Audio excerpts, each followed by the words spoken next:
Hi, it's Reset, and today I'll show you how to fix Bluetooth not connecting on INFINIX Note 60 Pro.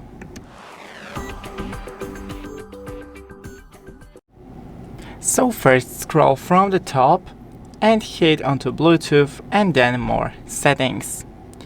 Now disable the Bluetooth and enable it again.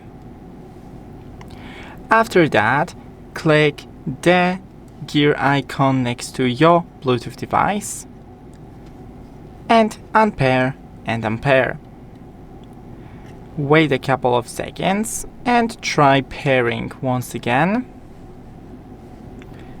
Hit pair, and if you still have any issues, then try restarting your phone and the Bluetooth device. Thanks for watching, don't forget to leave a like and see you in the next one.